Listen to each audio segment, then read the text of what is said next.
Good evening. Welcome to APTN National News. I'm Melissa Ridgen. More today on allegations that the Assembly of Manitoba Chiefs Grand Chief Arlen Dumas sent text messages to a young woman who says she felt harassed. Since the story broke, other women have posted new allegations on social media. None of these have yet been verified. However, the AMC's Women's Council met on Wednesday and decided to look into things. Swan Lake Chief Francine Meaches chairs the committee. She says that they won't comment on media reports, but they are conducting their own investigation. Meaches told APTN that they want the opportunity to review the background of these allegations and to get more information. APTN has verified that at least 3 women have been contacted by the AMC's Women's Council. On Wednesday, Dumas issued a statement confirming some of the messages sent to the first woman, Bethany Meitwayashin, appeared to come from his phone number, but he denied sending them. Dumas says his phone was spoofed, meaning it was hacked, and that someone else sent the text messages. The texts describe how Dumas met her when she worked at a Winnipeg restaurant last February and said that the two took a selfie together. The texter then asked her to, quote, meet up. Meitwayashin's partner felt the texts were inappropriate and he posted them on Facebook. APTN attended a press conference on Wednesday where Grand Chief Dumas was expected, but he didn't attend the announcement of the establishment of an urban reserve in Winnipeg for the Peguis First Nation. As a member of the Assembly of Manitoba Chiefs, though, Peguis Chief Glenn Hudson was asked if AMC would be conducting an investigation into allegations against Dumas. I'm sorry, but I'm going to ask a question that's non-related to this event. Chief Hudson, APTN is reporting a texting scandal with Grand Chief Arlen Dumas. Is the AMC going to do a full investigation on this scandal? No comments. No comments. Yeah. Will you commit to doing a one-on-one interview after the scrum? We're not doing this stuff at the moment. Yeah. We're here to celebrate Peguis, ma'am. We still have these right to ask these questions. Yeah. Any other questions? Today is specifically about Peguis. He doesn't even sit on the AMC executive anymore. He hasn't talked to anybody at AMC yet, so he's not going to comment on information. In the first place, instead of making a big spectacle. You made the spectacle. I was asking you a question you were refusing to answer, which you are answering right now. Because I have the answer in the first place. I have the answer right now. Well, if you would have answered in the first place, which you had the answer, I'm sure you guys talked about it. I heard you guys chatting behind me. I never even heard anything about AMC until you asked the question. I tried to let the other reporters go first. That one girl told me to go, so I did. I was trying to be gracious and I was going to ask my questions last. And then all I asked was why you didn't want to interview us, and you had to make a spectacle. I'm just doing my job, and I need to report back to my superiors and tell them why. What's frustrating is that our own media is the first one willing to splash out our dirty laundry all over the place. All I want you to do is be nice to our own people. I am nice. I do tons of great stories, but I'm not going to hide because I'm Indigenous. I'm not going to hide our bad stories either. Any bad information.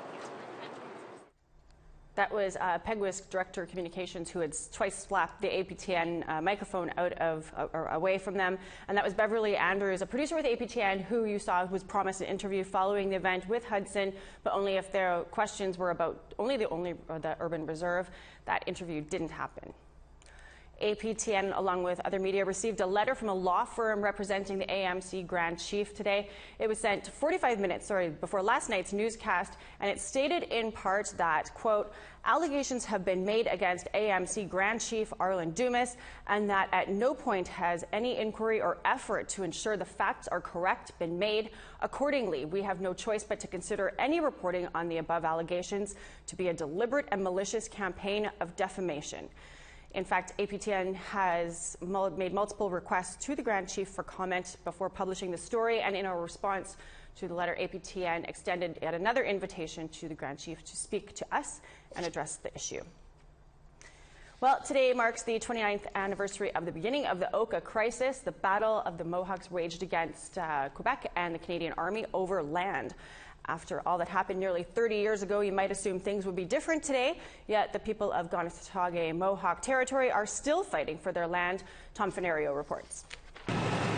Since 1990, many people in Kanesatake Mohawk territory mark July 11th in their own way, even if, like this man, they're just on their way to work. He was one of the guys who was on the line, and his family was a big part. His family was a big part of the long hot summer. Brian Deere knows. He was there too for the long, hot summer of 1990. He was one of the Mohawk warriors who barricaded the Mercier Bridge in support of their fellow Mohawk community, Kanesatake. For the past 27 years, he's gathered here at the foot of the bridge to commemorate the event. Almost 30 years after what happened, they want to push through development again. It's in the same location. That location is Kanesatake Mohawk territory, who also marked the day with a march that starts in the Pines where the Oka crisis began. This today is 29 years we've been marching. Jacob Cree helped organize this year's march. This year, they're making a point of walking into the neighboring community of Oka. You fast forward 29 years and little has changed. You have another mayor down in the village of Oka who's very confrontational, wants to put Oka before what our rights were. What we're telling you, Mr. Mayor, in front of all these people, is that you cannot build anymore on this land. Recently, tensions between the municipality of Oka and Kanesatake have risen. Oka, which falls in Kanesatake's traditional territory, has been building homes, while Kanesatake's land claim negotiations with Canada have been crawling along. Serge Simon says in his 8 years in office, he has yet to receive an offer he can bring back to the community. When we do have an offer, is that it's an offer that we feel the community can live with, that they would accept. But it's not always about money. Simon says a non-disclosure agreement of Canada prevents him from revealing the details of negotiations, even with community members. But in this July 5th social media post, the mayor of Oka says Kanesatake has received a $128 million offer to settle the land claim. The number that the mayor of Oka put out there is not accurate at all. There is some positive news for the Mohawks of Kanesatake. A landholder in Oka has offered to use a provision called an ecological gift to give back 60 hectares of land. Essentially, he receives a tax break, while Kanesatake gets a portion of its territory back. It's nice, it's a very nice gesture, but it's just to be reminded that it's not theirs to give, it is ours. But it's got to start somewhere, right? As for Deere, he plans to keep marking the occasion every July 11th, and not just as a reminder for other Mohawks. We're just here to remind the outside that, we're still here. It seems that the governments only listen when people start standing up. Tom Fenario, APTN National News, Kanesatake and Kahnawake, Mohawk territories. It's a first-of-its-kind agreement has been signed between the Yukon government and the Kwanlindan First Nation in Whitehorse. The 3-year project will give the community more authority over the education of its citizens. They say it will bring more resources to support First Nation students and teach all students about the territory, or in the territory, about the Yukon First Nation culture and language. There will also be a cultural educator position for the 4 schools that sit on the Kwanlindan First Nation territory. Chief Doris Bills says she's excited about the opportunity and what it represents. The status quo in terms of education is not acceptable. One significant piece about this MOA is the agreement. In the agreement, it provides for better information sharing between the Yukon government and Kwanlindan. And this will allow us to mutually shine the light on areas where there are barriers, and where those barriers exist, we can aim to try and get rid of those barriers. It's time for us to take a quick break, but here's what's coming up after the commercial, and here's tomorrow's weather forecast too. Western Ontario is a service hub for dozens of First Nations, and officials say they're facing a mental health, addictions, and homelessness crisis. Hear what they have to say about what's needed. If people are seriously looking to make a change, they can't even consider any kind of a treatment program or moving forward unless they've done a detox. It's not good to hold into those feelings too long. That's why people, or some people, I guess, go for the bottle or go for the drugs, and that's how I was. That's coming up on APTN National News.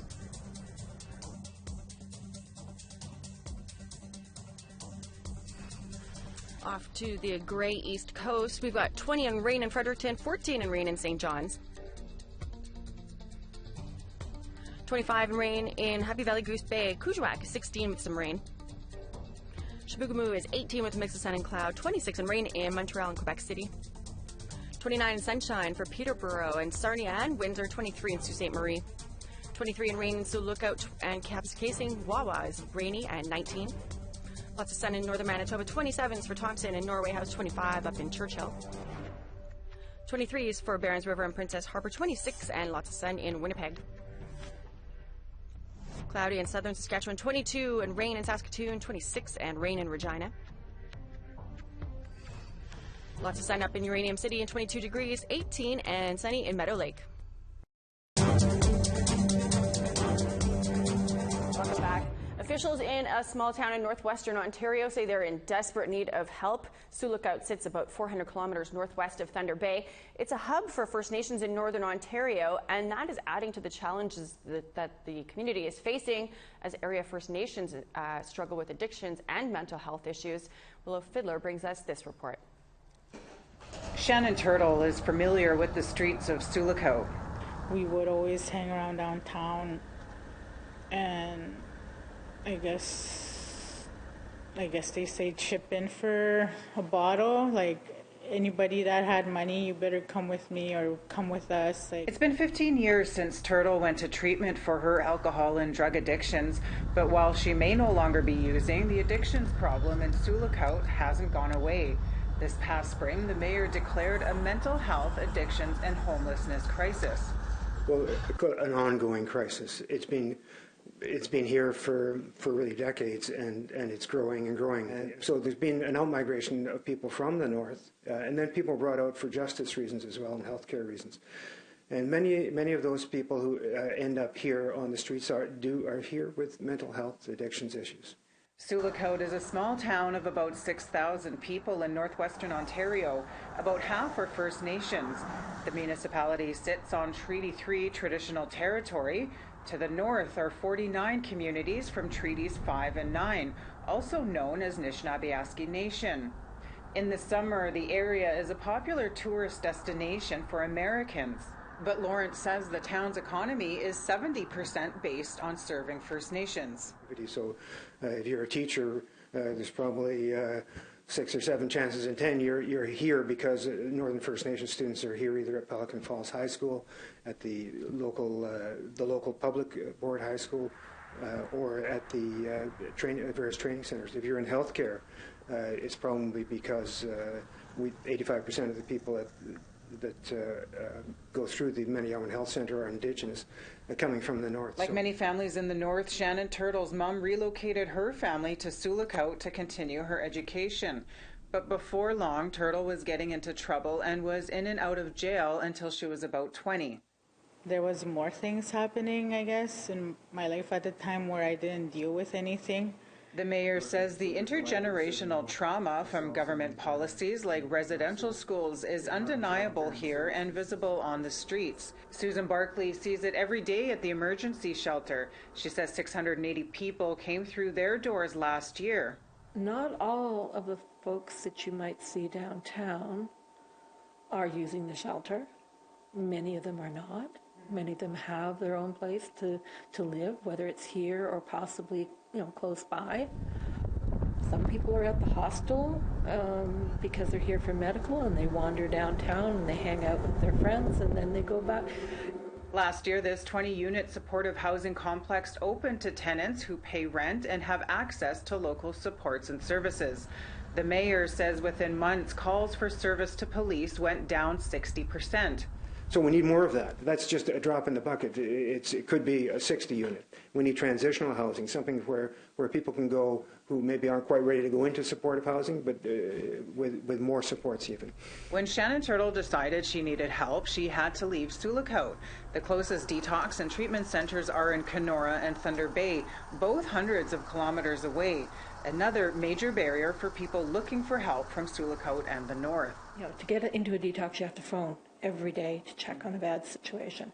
And the closest one we've been able to get people to say, yes, we have a bed, was Sault Ste. Marie. But there's another big barrier because most of our folks don't have IDs and they can't fly. Barkley says it's critical that more resources are poured into the First Nations, not just Sioux Lookout. And those services, though, have to be consistent and sustainable. It can't be somebody popping in to do a program or a workshop and then popping back out. You need to have health and mental health services in the community. The mayor says a 4-party task force with a commitment from municipal, provincial, federal governments and area First Nations can create a path out of their crisis. So instead of recycling people through criminalizing behavior, which is mental health addictions related, instead of criminalizing that behavior, let's triage them and say, all right, what would best serve this person? Get them out of that system into something that gives them a chance to succeed. The mental health and addictions program at the health center is limited to outpatient and counseling services. We need a detox center. We don't have a detox here.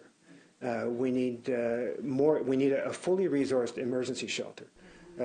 We right now have basically it's a large old house, and there's room for 20 mats on the floor. People are sleeping on mats on the floor, wall to wall. Turtle recently graduated with a nursing degree and is preparing to write her nursing exam. But she says addiction is forever. Like, I'm still trying to find myself, and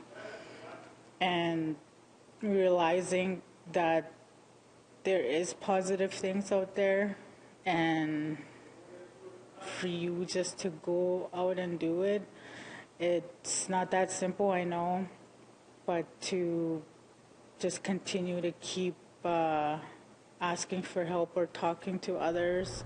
The mayor says he's meeting with Treaty 3 Grand Chief in a few weeks and Liberal MP Bob Nault to discuss plans soon. Willow Fiddler, APTN National News, Sioux Lookout. We need to take another break, but when we come back, a 2,000-year-old piece of Blackfoot history is designated a World Heritage Site, and here's the rest of tomorrow's weather. To northern Alberta. Sunny and 25 in Fort Chip, 24 in sunshine in Fort McMurray, 24 and sunny in Calgary, 26 down in Lethbridge. Tofino's sunshine and 19, 21 in Victoria, 22 and sunny in Vancouver, 29 and rain in Fort Nelson, 23 and rain in Prince George, 23 and rain in Beaver Creek, sunshine up in Old Crow, 19. Port Simpson's 22 and rain, 22 and sunny in Yellowknife. Nunavik is 12 degrees, as is Colville Lake, sunshiny there. 8 and rain in Cambridge Bay, 14s for Chesterfield and Whale Cove with a mix of sun and cloud. 8 in Resolute and cloudy Pangerton, 10 and rain, and 15 with some sunshine in Iqaluit.